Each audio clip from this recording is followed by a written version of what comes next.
And then I alluded to, you know, my dear friend, you know, doesn't a day go by where I don't appreciate Mr. Herold's friendship, and as I said to Marcel, thank you so much for sharing him with all of us. But you know, over the years, and I've been coaching at IHA for 9 years, our relationship has grown to the point where we speak, would you say, Coach, like 3 to 5 times a week. It's just when I'm driving to work or home, or you know, after a game, I get that text, I got home all right, and we drive to many of the games together. But you know, I don't want to go any further because I'm starting to feel it here, Vince. But you're really a great friend to all of us, a dear, dear friend of mine. I love you to death. My kids love you to death. My wife loves you to death. We all do. I love you, pal. And would you rep us with a word or two?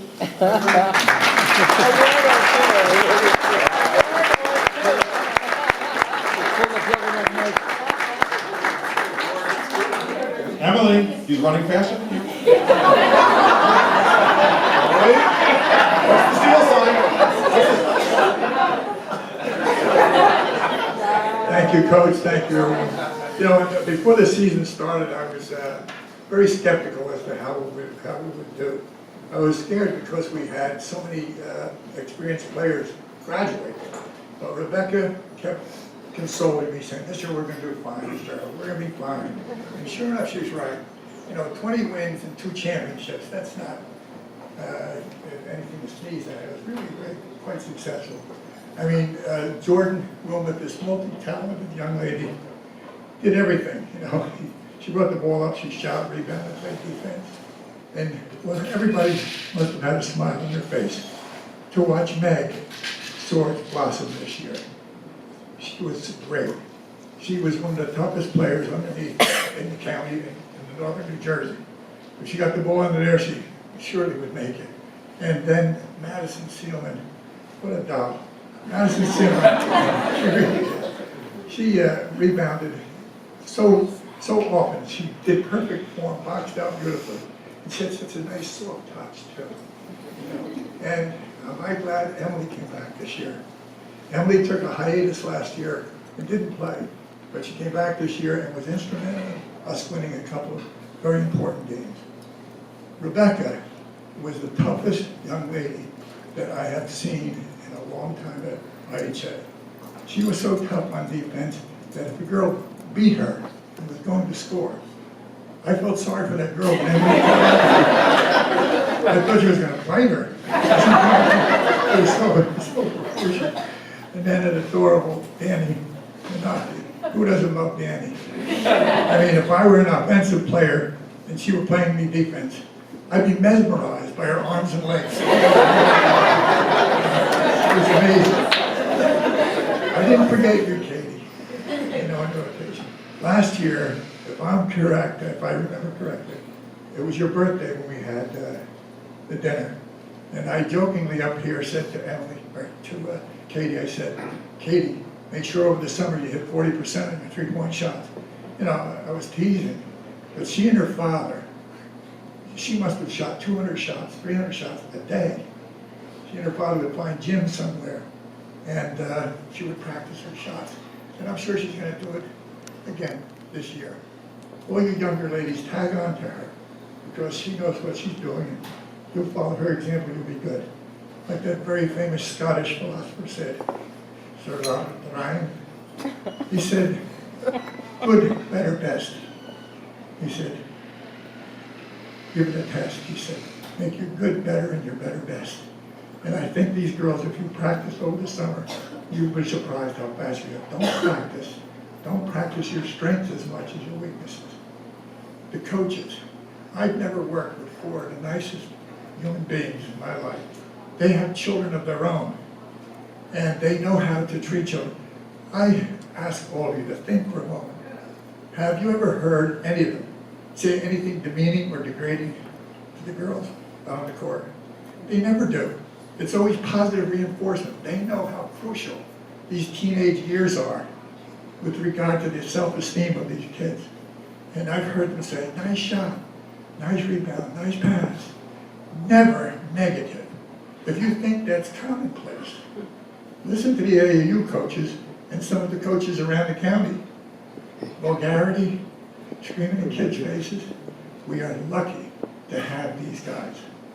And then my buddy, Lauren, GW, the trainer. You'd be making a terrible mistake if you left tonight and didn't look at her eyes. She's got the most beautiful eyes.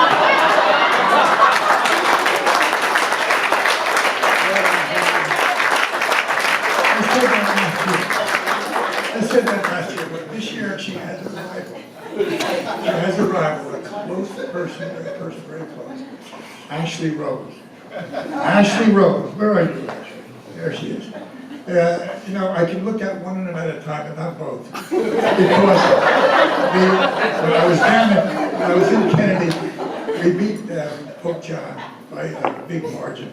And I was talking to Lauren and Ashley. And here these two angels are peering at me left and right. I had to put my sunglasses on. You know, the best part, as an old man, I love the kids, you know that. But the parents, oh, I love you, I really do. You are, like Steve said, like Coach Silver said, you are so great. And, you know, authors and poets and writers for centuries have been trying to describe the word love. This four-letter word is so powerful. And I suggest that love is hard to define because it takes so many different appearances. We can love grandma, our brothers and sisters, pizza, we can love so many different things. And so it takes so many different forms. I suggest that love is by deeds, what we do for the person we love. I've seen fathers come to the games and mothers come to the games just from work, all dressed up. They wouldn't miss it for the world. And I look in their faces when their daughter does something very well, makes a score or something like that. You can see the pride. Their heart rises to the top of the mountain. They're so proud of their kids. And we all are. But this is love. And I think that I've seen it expressed by the parents so often at IHA. One testimony that I noticed to the kids is the father-daughter dance. I don't know if you've ever been to that. That's, I think, unique to IHA. I never saw it in myself. Excuse me. But the fathers come from work again, ties on, stiff shirts and stuff, all stiff dirty. And the last thing they want to do is go to a dance. You know, they want to just go home with their feet up somewhere. And they go to the dance in the beginning. Here they are in the beginning. I watched them. It's so funny. I was watching from the balcony. Hear the father. The session of dancing is this. About a half hour later, the gyrations are reminiscent of some ancient Aztec fertility dance. They're sweating like that. You know, and their daughters are all privileged with their cell phones. And I say, it is beautiful. It's beautiful to observe.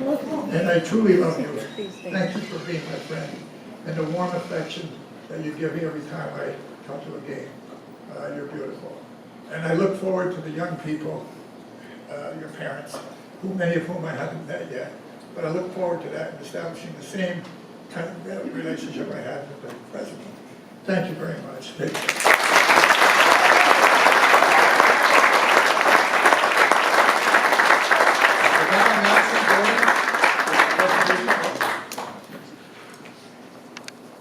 Girls, let's make a presentation. I feel like it's more fun. As you all know, Mr. Herold is a huge part of IHA, basketball, the school, us girls, and even on a personal level. There's not a day that goes by I don't think about Mr. Herold. I know it was hard for him to get around this year. My thoughts and prayers were with him, but whenever we had a conversation, it was always great. I mean, we could talk for hours, really and truly. And I think of you as another grandpa. I mean, I really love you to death, and I know all of us do. So, as a token of appreciation, we have a little gift for you.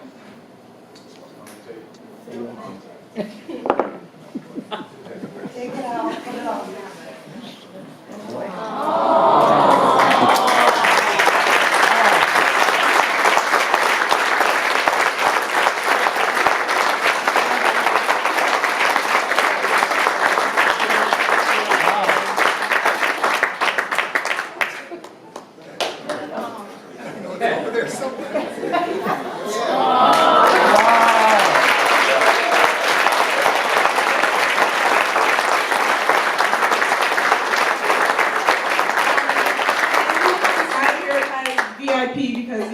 special spot up there, and he's always at every single game.